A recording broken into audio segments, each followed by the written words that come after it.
Hello students. आज हम लोग क्लास 12th फिजिक्स का बहुत ही इम्पॉर्टेंट डेरिवेशन डिस्कस करने जा रहे हैं। ये डेरिवेशन आपका बोर्ड एग्ज़ाम के लिए बहुत इम्पॉर्टेंट है। ये क्वेश्चन आपका कई बार पूछा गया है। आज हम लोग क्या निकालेंगे? पैरेलल प्लेट कंडेंसर का कैपेसिटेंस। ठीक है, तो इसके लिए हम लोग क्या करते हैं, दो प्लेट्स मान लेते हैं, कंसिडर कर देते हैं। प्लेट ए आपकी ए है, प्लेट आपकी बी है। ठीक, हर एक प्लेट का एरिया क्या है? आपका ए है, और इनके बीच में क्या डिस्टेंस क्या है? डी है। ये जो डिस्टेंस है बच्चों आपकी क्या है? स्मॉल डी है। ठीक है, और इनके बीच में कोई डाई इलेक्ट्रिक सब्सटेंस बाहर गया है। ठीक है, अब क्या होता है? कि जब हम प्लेट ए को चार्ज देते हैं, ठीक है, प्लेट ए को पॉजिटिव चार्ज देते हैं, तो इलेक्ट्रिक इंडक्शन के कारण क्या होता है कि यहाँ पे तो पॉजिटिव चार्ज आ जाएंगे सारे, ये सब आपके क्या होंगे? पॉजिटिव चार्ज हो जाएंगे। और इलेक्ट्रिक इंडक्शन के कारण क्या हो जाएगा? यहाँ पे निगेटिव चार्ज आ जाता है। यहाँ पे क्या आ जाएंगे? निगेटिव चार्ज आ जाएगा। ठीक, अब देखिए, जो ये निगेटिव होगा तो ये क्या हो जाएगा? आपका पॉजिटिव हो जाएगा। ये सब क्या हो जाएंगे? आपके पॉजिटिव हो जाएंगे। ठीक है, अब क्या होता है कि ये पार्ट जो है आपका ग्राउंड से कनेक्टेड है। ये क्या आपका पार्ट जो है ग्राउंड से कनेक्टेड है। तो क्या होता है कि ये कह सकते हैं कि जितने भी पॉजिटिव पार्ट है वो आपका क्या हो जाता है? मतलब ग्राउंड हो जाता है। मतलब क्या होता है? ये सारे पॉजिटिव चार्ज जो है क्या होते हैं? ग्राउंड हो जाते हैं। या कह सकते हैं कि ग्राउंड से आपके फ्री इलेक्ट्रॉन्स आते हैं और इनको क्या करते हैं? न्यूट्रलाइज कर देते हैं। ठीक, अच्छा, अब क्या होता है कि अगर इनके किनारों को छोड़ दें, इन प्लेटों के किनारों को छोड़ दें, तो क्या होता है कि सारी तरफ, मतलब इस प्लेट में सभी सभी जगह जो है, ठीक है, सभी जगह जो है क्या होता है, जो आपका वैद्युत क्षेत्र होगा वो क्या होता है? पैरेलल हो जाता है। ठीक है, ये देख रहे हैं आप, ये इनको छोड़ के, किनारों को छोड़ के सभी जगह इसका जो आपका इलेक्ट्रिक फील्ड होता है वो क्या होता है? समांतर हो जाता है। ठीक है, क्या हो जाता है? पैरेलल होता है। ठीक, अच्छा, तो कह सकते हैं कि जो आपका प्लेट है, प्लेट के सभी जगह जो आपका इलेक्ट्रिक फील्ड होगा वो क्या होगा? एक समान होगा। ठीक है, मतलब क्या होगा? सेम होगा। ठीक है, अब मान लेते हैं कि पर प्लेट का जो आपका सरफेस डेंसिटी है, ठीक है, सरफेस डेंसिटी क्या है? ए है। तो क्या लिखेंगे? Let the surface density equal to sigma. ठीक है, और सिग्मा इक्वल टू क्या होता है? क्यू बाई ए होता है। आई होप आप लोगों को ये पता होगा। ठीक है, अच्छा, प्लेट ए पे क्या है आपका? डेंसिटी प्लस सिग्मा है, दूसरे पे क्या है? इस पे क्या हो जाएगा? Negative sigma. ठीक है, अच्छा, अब ये जो आपका पॉइंट पी देख रहे हैं आप, इस पॉइंट पी पे, ठीक है, इस पॉइंट पी पे इस प्लेट ए के कारण, ड्यू टू दिस प्लेट, जो आपका इलेक्ट्रिक फील्ड होगा वो क्या होगा? इस पॉइंट पी पर इस प्लेट ए के कारण जो इलेक्ट्रिक फील्ड होगा वो क्या होगा? E1 होगा। सो E1 की वैल्यू अगर हम निकालें तो क्या हो जाएगी?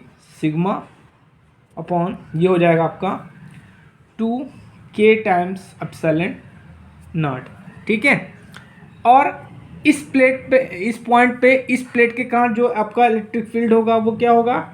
ये होगा आपका E2 equal to sigma 2k times epsilon not.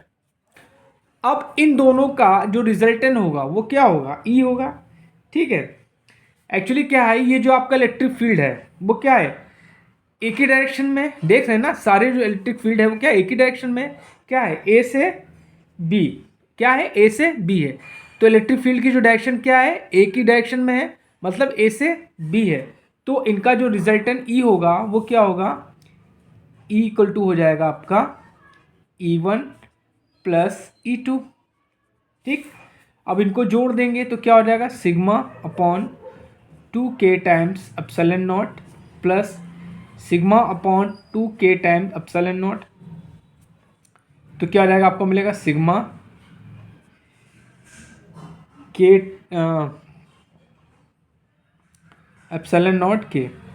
ठीक, और हम लोग जानते हैं since we know that sigma is an equal to Q by a होता है।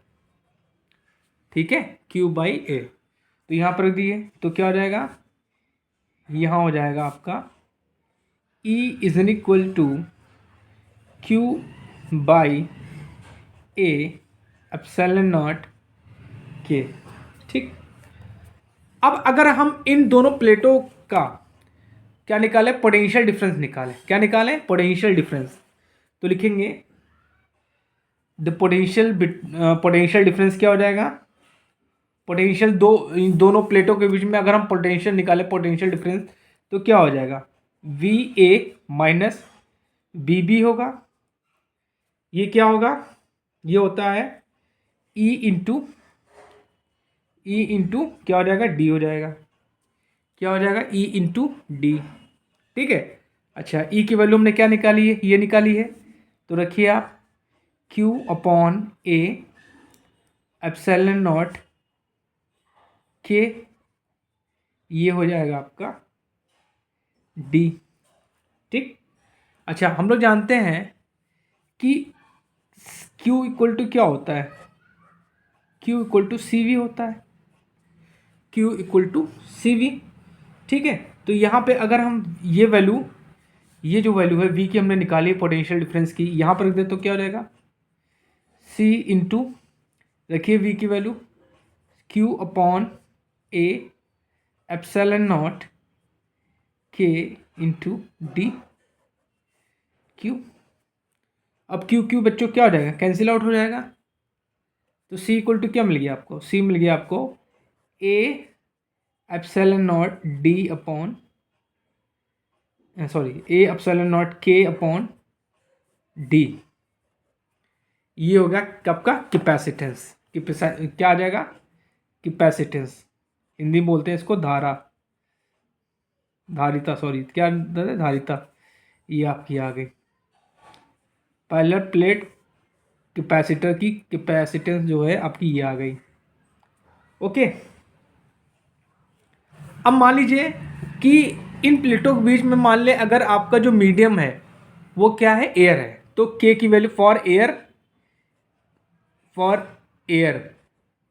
एयर के लिए के की वैल्यू क्या होती है, 1 होती है। ठीक है, तो यहाँ रखिए तो के C equal to A epsilon naught upon d. ये है पैरेलल प्लेट की धारिता या कैपेसिटेंस। बच्चों ये बहुत इंपॉर्टेंट डेफिनेशन है, इसको आप लोग लिख लीजिए, याद कर लीजिए, ये आपका बोर्ड एग्जाम में पूछा जा सकता है। ठीक है, अब देखिए एक क्वेश्चन आपसे ये भी पूछा जाता है कि जो आपका धारिता है, ठीक है, जो आपका पैरेलल प्लेट कंडेंसर है या कैपेसिटर है, उसकी जो कैपेसिटेंस है, धारिता है, वो किस पे डिपेंड करती है। तो बाय दिस फॉर्मूला हम लोग क्या ले सकते हैं कि C is directly proportional to A। ठीक है, मतलब क्या होगा, ये आपका एरिया ऑफ द कैपेसिटर के डायरेक्टली प्रोपोर्शनल होगा, और इनकी जो बीच की जो डिस्टेंस होगी दो प्लेटों के बीच में, उनके इन्वर्सली प्रोपोर्शनल होगा। ठीक है,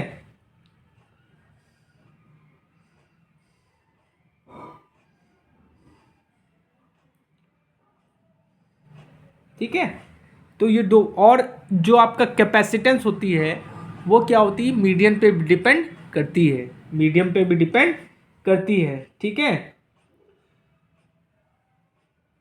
ठीक, अगर मान लीजिए इनकी जगह अगर हम लोग कोई आपका इंसुलेटर रख दें, ठीक है, इनके बीच में कोई इंसुलेटर रख दें, जैसे आपका माइका हो गया, ठीक है, ग्लास हो गया, ठीक है, ऑयल हो गया, ठीक है, तो उनकी जो आपकी जो कैपेसिटेंस आएगी वो क्या हो जाएगी, नहीं जो आ जाएगी, जो सी क्या हो जाएगा, C M equal to K times C A, मतलब ये क्या है, capacitance of medium equal to K times हो जाएगी कैपेसिटेंस ऑफ एयर।